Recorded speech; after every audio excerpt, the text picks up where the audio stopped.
João Wesley, tocha tirada do fogo de 1703 a 1791. O céu, à meia-noite, era iluminado pelo reflexo sombrio das chamas, que devoravam vorazmente a casa do pastor Samuel Wesley.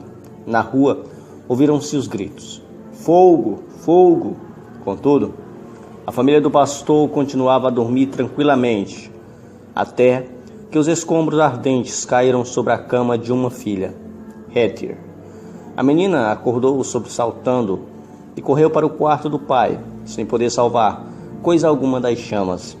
A família foi obrigada a sair casa fora, vestindo apenas as roupas de dormir numa temperatura gélida. A ama, ao ser despertada pelo alarme, arrebatou a criança menor, Carlos, do berço. Chamou os outros meninos, insistindo que a seguissem. Desceu a escada.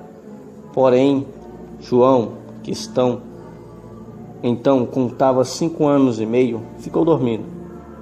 3 vezes a mãe Susana Wesley, que se achava doente, tentou debalde subir a escada. 2 vezes o pai tentou em vão passar pelo meio das chamas correndo. Sentindo o perigo, ajuntou a família no jardim, onde todos caíram de joelhos e suplicaram a favor da criança presa pelo fogo. Enquanto a família orava, João acordou e, depois de tentar descer pela escada, subiu numa mala que estava em frente a uma janela, onde o vizinho o viu em pé. O vizinho chamou outras pessoas e conceberam o plano de um deles subir nos ombros de um primeiro, enquanto o terceiro subia nos ombros do segundo, e alcançaram a criança. Dessa maneira, João foi salvo da casa em chamas apenas instantes antes de o teto cair com grande fragor. O menino foi levado pelos intrépidos homens que o salvaram para os braços do pai. "Cheguem, amigos!" clamou Samuel Wesley ao receber o filhinho. "Ajoelhemos-nos e agradecemos a Deus. Ele me restituiu todos os meus filhos. Deixem a casa arder. Os meus recursos são suficientes." 15 minutos depois, casa, livros, documentos imobiliários não existiam mais. Anos depois, em certa publicação, apareceu o retrato de João Wesley e embaixo a representação de uma casa ardendo com as palavras: "Não é este um tição tirado do fogo?" Zacarias, capítulo 3, versículo 2. Encontra-se nos escritos de Wesley a seguinte referência interessante desse histórico sinistro. Em 9 de fevereiro de 1750, durante um culto de vigília, cerca das 11 horas da noite, lembrei-me de que era esse o dia e a hora. Havia 40 anos em que me tiraram das chamas. Aproveitei-me do ansejo para relatar a maravilhosa providência. Os louvores e as ações de graça subiram às alturas, e grande foi o regozijo perante o Senhor. Tanto o povo como João Wesley já sabia naquele tempo porque o Senhor o poupara do incêndio. O historiador Leck nomeia o grande avivamento como sendo a influência que salvou a Inglaterra de uma revolução igual a que na mesma época deixou a França em ruínas. Dos 4 vultos que se destacaram no grande avivamento, João Wesley era o maior. Jonathan Edwards, que nasceu no mesmo ano de Wesley, faleceu 33 anos antes dele. George Whitefield, nascido 11 anos depois de Wesley, faleceu 20 anos antes dele. E Carlos Wesley continuou o seu itinerário efetivo somente 18 anos, enquanto João continuou durante meio século. Mas a biografia deste célebre pregador, para ser completa, deve incluir a história de sua mãe Susana.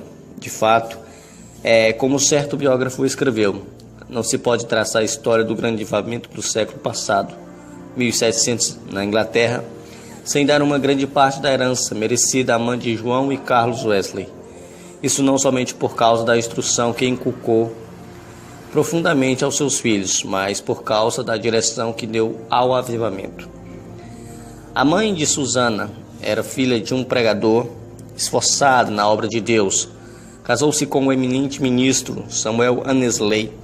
Dos 25 filhos deste enlace, Susana era a 24ª. Durante a vida, seguiu o exemplo da sua mãe, passando uma hora de madrugada e outra à noite, orando e meditando sobre as Escrituras. Pelo que ela escreveu, certo dia vê-se como se dedicação à oração. Que Deus seja louvado por todos os dias em que nos comportamos bem. Mas estou ainda descontente, porque não desfruto muito de Deus. Sei que me conservo demasiadamente longe dele. Anseio ter a alma mais intimamente ligada a ele, pela fé e amor. João era o 15º filho dos 19 filhos de Samuel e Susana Wesley. O que vamos transcrever, escrito pela mãe de João, mostra como ela era fiel em ordenar seus filhos e a sua casa. Depois dela, Gênesis 18, 19. Para formar a mente da criança, a primeira coisa é vencer-lhe a vontade. A obra de instruir o intelecto leva tempo e deve-se gradual, conforme a capacidade da criança. Mas o subjugar-lhes a vontade deve ser feito de uma vez, e quanto mais cedo, tanto melhor.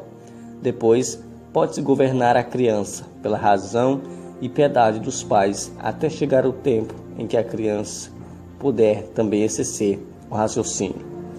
Acerca de Samuel e Susana Wesley e seus filhos, o célebre comentador da Bíblia, Adam Clarke, escreveu: nunca li, nem ouvi falar de uma família, não conheço, e nem existe outra, desde os dias de Abraão e Sara, de José e Maria de Nazaré, a qual a raça humana deve tanto. Susana Wesley acreditava que aquele que poupa a vara aborrece a seu filho, Provérbios capítulo 13, versículo 24, e não consentia que seus filhos chorassem em voz alta. Assim, apesar de a casa estar repleta de crianças, nunca havia tempos tristonhos, nem balbuciar no lar do pastor. Um filho jamais ganhou coisa alguma chorando na casa de Susana Wesley. Susana marcava o 5º aniversário de cada filho, como o dia em que deveria aprender o alfabeto, e todos, a não ser 2, cumpriram a tarefa no tempo marcado. No dia seguinte, a criança que contemplava 5 anos e aprendia o alfabeto começava os estudos da leitura, iniciando-se com o primeiro versículo da Bíblia. Os meninos no lar de Samuel Wesley aprenderam o valor que há em observar fielmente os cultos. Não há em outras histórias fatos tão profundos e atraentes como o que constam acerca dos filhos de Samuel e Susana Wesley, pois antes de saberem ajoelhar-se ou falar, eram instruídos a dar graças pelo alimento, por meio de acenos apropriados. Logo que aprendiam a falar, repetiam a oração dominical de manhã e à noite, e eram ensinados também a acrescentar outros pedidos, conforme o seu desejo. Ao chegarem à idade própria, um dia da semana era designado a cada filho para conversar sobre as dúvidas e dificuldades. Na lista aparecem os nomes de João para a quarta-feira e o de Carlos para o sábado. E para os filhos, o dia de cada um tornou-se precioso e memorável.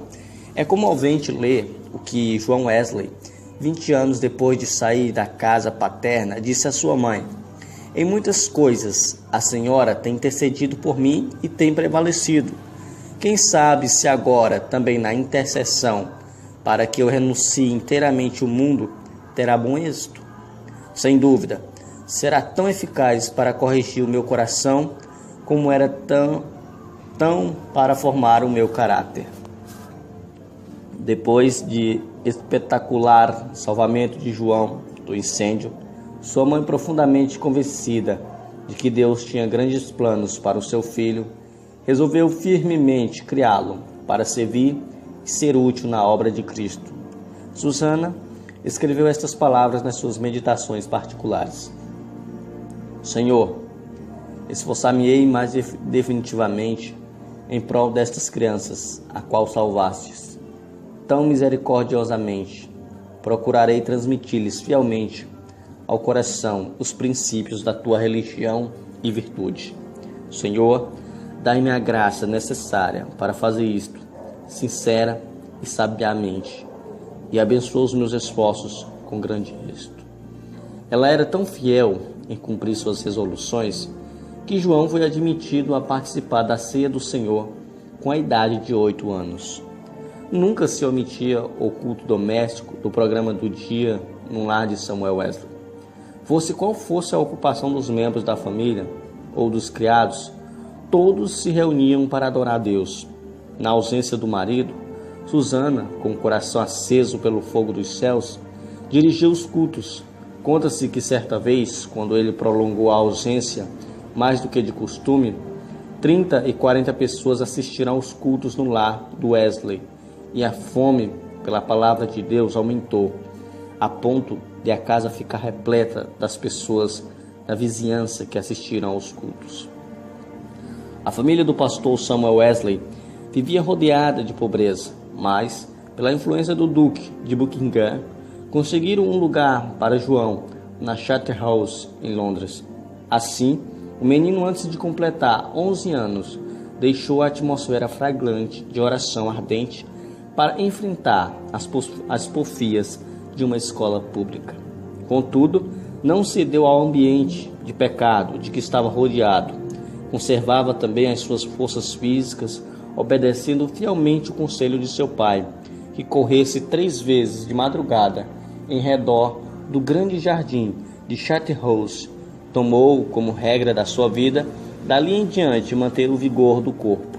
Aos 80 anos, apesar de seu físico franzino, considerava coisas insignificantes andar de pé 1,5 léguas para pregar.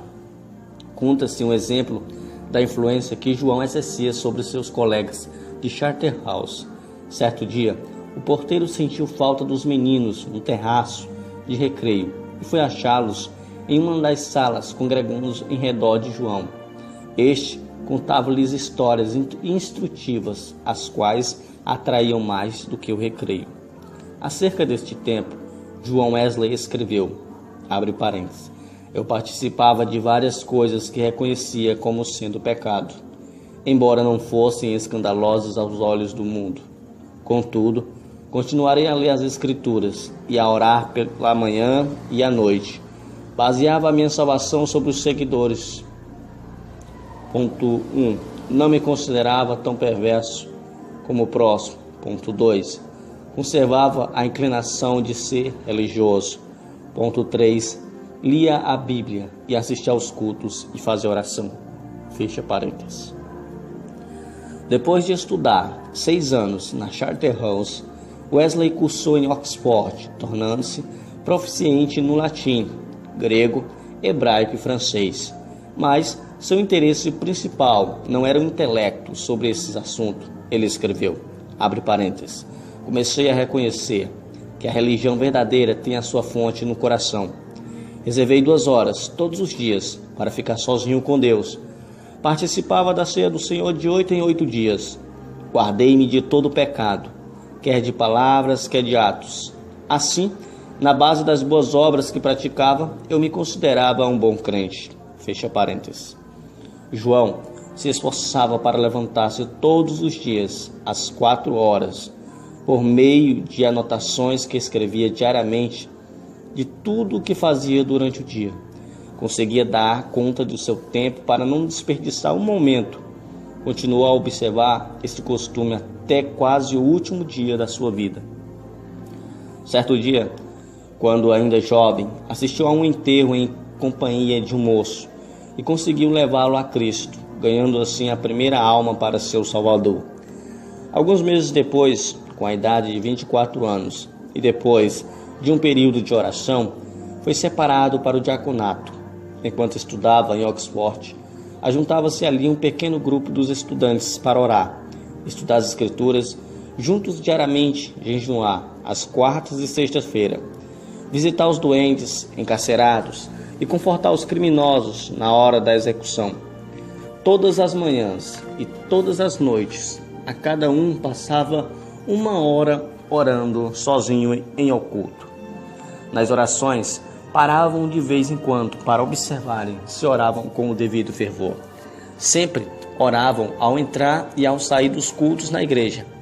3 dos membros deste grupo, mas também tornaram-se famosos entre os crentes. Primeiro, João Wesley, que talvez tenha feito mais que qualquer outro para aprofundar a vida espiritual, não somente de então, mas também de nosso tempo. Segundo, Carlos Wesley, que chegou a ser um dos mais espirituais e famosos escritores de hinos evangélicos. 3. João Iterfield, que se tornou o comovente pregador ao ar livre. Naquele tempo, sentia-se a influência de João Wesley em muitas partes das Américas e hoje ainda é sentida.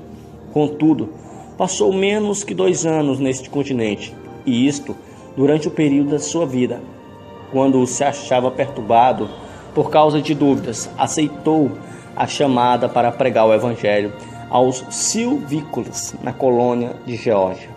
Desejoso de ganhar sua salvação por meio de boas obras, pensou que vaidade e ostentação mundana não se encontraria nas matas da América. Como era característico em sua vida, a bordo do navio em viagem à América do Norte, observava com outros de seu grupo um programa para não desperdiçar um momento durante o dia. Levantava-se às 4 horas, deitava-se depois das 21. As primeiras 3 horas do dia era dedicada à oração e estudo das Escrituras. Depois de cumprir tudo o que estava indicado no programa do dia, o cansaço era tanto que, não obstante o bramido do mar e o balanço do navio, dormiam sem perturbação, deitados sobre um cobertor estendido no convento. Na Geórgia, a população inteira afluía à igreja para ouvir a sua pregação. A influência de seus sermões foi tal que, depois de 10 dias, uma sala de baile ficou quase inteiramente abandonada, enquanto a igreja se enchia de pessoas que oravam e eram salvas. Whitefield, que desembarcou na Geórgia alguns meses depois de João Wesley, volta à Inglaterra. Assim descreveu o que viu. Abre parênteses. O êxito de João Wesley na América é indizível. Seu nome é precioso entre o povo, onde o lançou os alicerces que nem os homens nem os demônios podem abalar. Oh, que eu possa segui-lo como ele seguiu a Cristo. Fecha parênteses. Contudo, a Wesley faltava uma coisa muito importante, conforme se vê pelos acontecimentos que o levaram a sair da Geórgia, como ele mesmo escreveu. Faz 2 anos e quase 4 meses que deixei a minha terra natal para pregar Cristo aos índios da Geórgia. Entretanto, o que cheguei eu a saber? Ora, vim a saber o que eu menos esperava. Fui à América para converter outros, mas nunca foram realmente convertidos a Deus. Depois de voltar à Inglaterra, João Wesley começou a servir a Deus com a fé de um filho e não mais com a fé de um simples servo. Acerca deste assunto, eis o que ele escreveu, abre parênteses. Não reconhecia que esta fé era dada instantaneamente, que o homem podia sair das trevas para a luz imediatamente, do pecado e da miséria para a justiça e gozo do Espírito Santo. Examinei de novo as Escrituras sobre este ponto, especialmente Atos dos Apóstolos. Fiquei grandemente surpreendido ao ver quase que somente conversões instantâneas, quase nenhuma tão demorada como a de Saulo de Tarso. Fecha parênteses.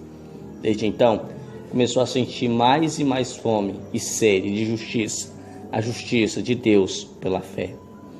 Fracassara na sua primeira tentativa de pregar o Evangelho na América, porque apesar de seu zelo e bondade de caráter, o cristianismo que possuía era uma coisa que recebera por instrução, mas a segunda etapa de seu ministério destacou-se por um êxito fenomenal e porque o fogo de Deus ardia na sua alma.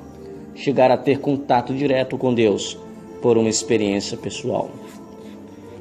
Relatamos aqui com suas próprias palavras a sua experiência, na qual o Espírito testificou ao seu espírito que era filho de Deus. Essa experiência transformou completamente a sua vida. Abre parênteses.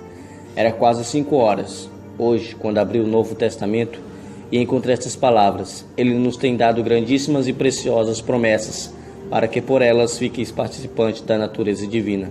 Segundo Pedro, capítulo 1, verso 4. Antes de sair, Abri mais uma vez o Novo Testamento para ler estas outras palavras. Não estais longe do reino de Deus. Marcos capítulo 12, versículo 34. À noite senti-me impelido e assisti em Aldersgate. Senti o coração abraçado. Confiei em Cristo, somente em Cristo, para a salvação. Foi-me dado a certeza de que Ele levara os meus pecados e de que me salvara da lei do pecado e da morte. Comecei a orar com todas as minhas forças e testifiquei a todos os presentes do que senti em meu coração. Fecha parênteses. Depois dessa experiência em Aldersgate, Wesley aspirava a bênção ainda maiores do Senhor. Conforme ele mesmo escreveu, abre parênteses, eu suplicava a Deus que cumprissem todas as suas promessas na minha alma. O Senhor honrou este anelo, em parte não muito depois, enquanto eu orava com Carlos Whitefield, há cerca de 60 outros crentes em Fetter Lane, fecha parênteses, São de João Wesley, também estas palavras, cerca das 3 horas da madrugada, enquanto perseverávamos em oração. Romanos capítulo 12, verso 12. O poder de Deus nos sobreviveu de tal maneira que bradamos impulsionados de grande gozo e muitos caíram ao chão. A seguir, ao passar um pouco o temor e a surpresa que sentimos na presença da majestade divina, rompemos em uma só voz: louvemos-te, ó Deus, aceitando como o Senhor. Essa unção do Espírito Santo dilatou grandemente os horizontes espirituais de Wesley. Seu ministério tornou-se excepcionalmente frutuoso e ele mesmo trabalhou ininterruptamente durante 53 anos, com o coração abrasado pelo amor divino. Um pastor prega em média 100 vezes por ano. A João Wesley pregou cerca de 780 vezes por ano durante 54 anos. Esse homenzinho, com a altura de apenas 1,66 m e pesado menos de 60 quilos, dirigiu-se a grandes multidões e sobre as maiorias provações. Quando as igrejas lhe fecharam as portas, levantou-se para pregar ao ar livre. Apesar de enfrentar a apatia espiritual quase geral nos crentes, a par de uma onda de devassidão e crimes nos países inteiros, multidões de 5.000 a 20.000 afluíam para ouvir os seus sermões. Tornou-se comum nesses cultos os pecadores acharem-se tão angustiados que gritavam e gemiam. Se célebres materialistas tais como Voltaire e Thomas Paine gritaram de convicção ao se encontrarem com Deus no leito de morte. Não é de admirar que centenas de pecadores gemessem, gritassem e caíssem ao chão como mortos, quando o Espírito Santo os levava a sentir a presença de Deus. Multidões de perdidos assim tornavam-se novas criaturas em Cristo Jesus. Nos cultos de João Wesley, muitas vezes os ouvintes eram levados às alturas de amor, gozo e admiração. Recebiam também visões da perfeição divina, a das excelentes de Cristo, até ficarem algumas horas como mortos. E Apocalipse capítulo 1, versículo 17.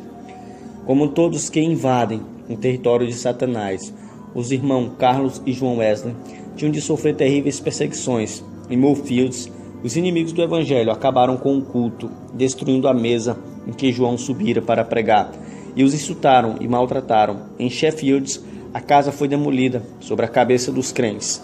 Em Wednesbury, destruíram as casas, roupas e móveis dos crentes, deixando-os desabrigados, expostos à neve e ao temporal. Diversas vezes, João Wesley foi apedrejado e arrastado como morto na rua. Certa vez, foi espancado na boca, no rosto e na cabeça, até ficar coberto de sangue. Mas a perseguição da parte da igreja, decadente, era sua maior cruz. Foram denunciados como falsos profetas, paroleiros, impostores, arrogantes, homens destros na astúcia espiritual, fanático e etc. Ao voltar para visitar Epworth, onde nasceram e se criaram, João assistiu no domingo ao culto de manhã e ao culto da tarde, na igreja onde seu pai fora fiel pastor durante muitos anos, mas não lhe foi concedido a oportunidade de falar ao povo.